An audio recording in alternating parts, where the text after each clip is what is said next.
Sulawesi Selatan. Sore ini akan membawakan materi berkaitan dengan tema yang diberikan oleh panitia dengan judul Eksistensi Pustakawan di Era Pandemi COVID-19 dalam Mewujudkan SDM Unggul. Baik Bapak Ibu hadirin yang di ruang meeting, saat ini sebagaimana kita ketahui bahwa data sebaran COVID di Indonesia per 19 Oktober kemarin itu sudah memasuki 365.240 yang terkonfirmasi COVID-19. Nah, berkaitan dengan itu menandakan bahwa saat ini Indonesia tidak dalam keadaan baik dengan bermunculan berbagai kasus. Ada beberapa kasus yang menyebar di seluruh wilayah Indonesia. Untuk Sulsel sendiri sudah memasuki 12.000 Bapak Ibu untuk yang terkonfirmasi COVID. Nah, kehadiran COVID ini mengubah seluruh tatanan kehidupan masyarakat khususnya di Indonesia itu tidak terlepas juga dengan perpustakaan.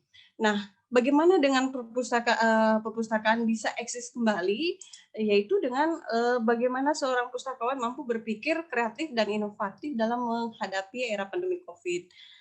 Jadi yang tadinya kita harus onsite bertemu tatap muka, sekarang kita dialihkan dengan bekerja dari rumah atau work from home. Kemudian pustakawan dituntut bagaimana berpikir kreatif dengan menciptakan ide-ide yang cemerlang. Nah, kemarin Bapak Presiden Joko Widodo dalam perayaan Hari Buku Nasional mengatakan bahwa di saat COVID ini, itu saatnya kita harus banyak-banyak baca buku gitu Bapak Ibu. Jadi bukan hanya buku fisik, tapi buku-buku digital. Nah, apa yang menjadi parameter pustakawan dalam hal berpikir kreatif itu seorang pustakawan harus mampu memiliki penguatan literasi. Dalam seorang pustakawan memiliki penguatan literasi, pada akhirnya akan mampu berpikir kreatif dan menciptakan inovasi, sehingga mampu bertransformasi perpustakaan berbasis inklusi dalam hal mensejahterakan masyarakat. Nah, seperti itu Bapak Ibu. Nah, saya sebagai seorang pustakawan yang dari Perpustakaan Perguruan Tinggi dari Universitas Muslim Indonesia, kami juga melaksanakan layanan dengan daring, Bapak Ibu. Jadi, tapi tetap harus melaksanakan protokol COVID yang dicanangkan oleh WHO. Kemudian dengan adanya COVID ini, kami melipat gandakan promosi layanan perpustakaan berbasis daring dengan melakukan bebas pustaka secara daring, kemudian melakukan layanan secara daring, melakukan layanan jurnal maupun elektronik buku seperti itu Bapak Ibu ya. Kemudian sebagai seorang pustakawan juga harus mampu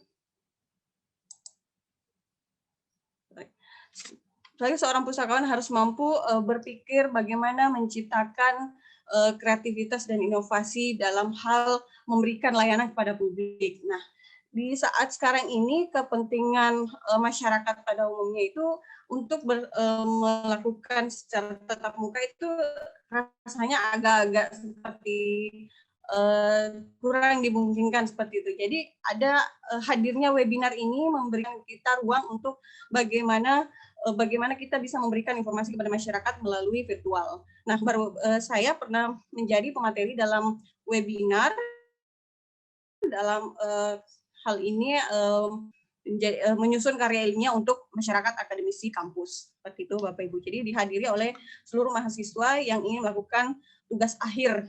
Nah, dalam menghadapi kenormalan baru. Jadi kami sebagai pustakawan memberikan ruang kepada pemustaka untuk menciptakan produk yang bahannya itu disediakan oleh kami sebagai pustakawan.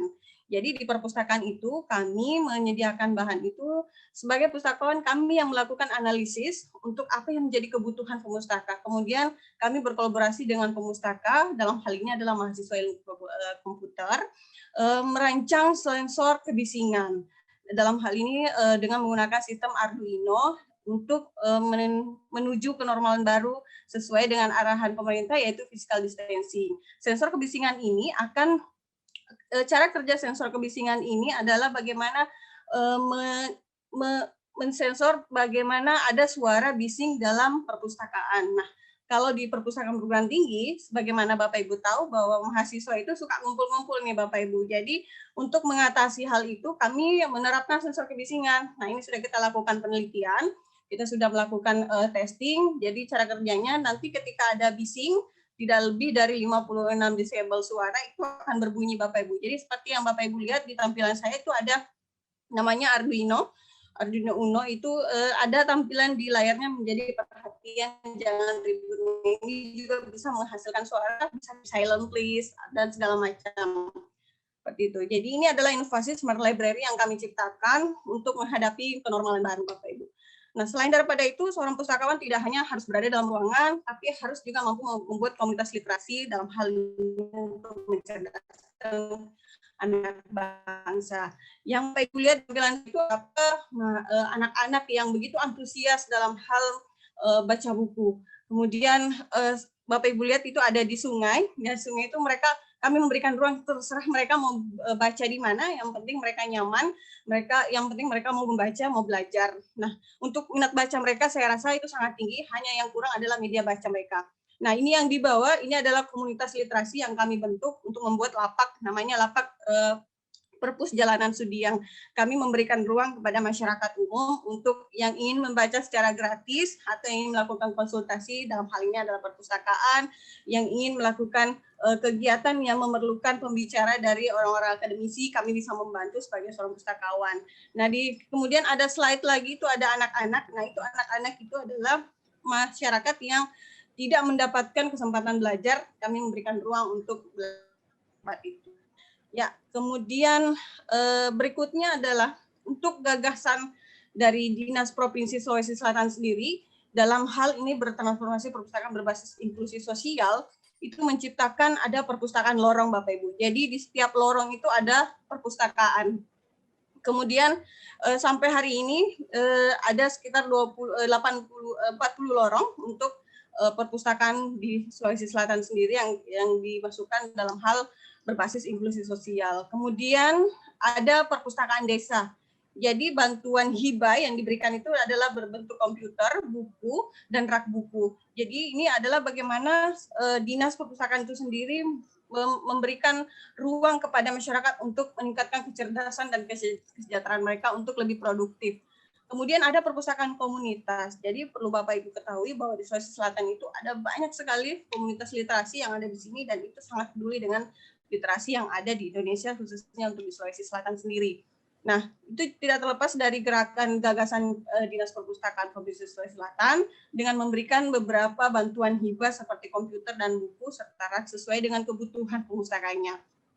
Nah, Bapak Ibu sekalian, perlu ketahui bahwa Dinas Provinsi Sulawesi Selatan itu saat ini membuat gagasan baru namanya Perpustakaan Ibu dan Anak. Jadi bukan cuma rumah sakit ibu dan anak ya Bapak Ibu, tapi juga ada perpustakaan ibu dan anak. Tujuan daripada dibuatnya perpustakaan ibu dan anak ini yang akan launching pada Desember nanti Bapak Ibu 2020. Insya Allah semoga terrealisasi dengan cepat. Jadi tujuannya adalah bagaimana ada ruang untuk anak dan ibu dalam hal mencari informasi dan mereka dapat melakukan produktivitas. Jadi mereka setelah keluar dari situ mereka tercerahkan dengan membuat produk-produk barang untuk produktif untuk mensejahterakan kehidupan mereka. Jadi itu adalah tujuan daripada gagasan Dinas Perpustakaan Provinsi Sulawesi Selatan. Dalam hal ini bagaimana bertransformasi perpustakaan berbasis inklusi sosial. Jadi intinya bagaimana seorang pustakawan itu harus memiliki inovasi dan kreativitas untuk menjadikan masyarakat unggul demi Indonesia maju. Kesimpulannya adalah sebuah perpustakaan akan menjadi inovatif ketika pustakawannya mampu berkreatif dengan menghasilkan masyarakat SDM yang unggul untuk Indonesia maju. Baik, Bapak Ibu, ini adalah dokumentasi Kepala Dinas kami memberikan hibah untuk perpustakaan desa, perpustakaan lorong, dan perpustakaan komunitas. Dan di sebelahnya lagi ada ini kalau Bapak Ibu buka di internet itu bisa lihat bahwa diinisiasi perpustakaan Provinsi Sulawesi Selatan itu mencanangkan perpustakaan ibu dan anak. Baik, terima kasih atas kesempatan yang diberikan. Akhir dari saya, Assalamualaikum warahmatullahi wabarakatuh.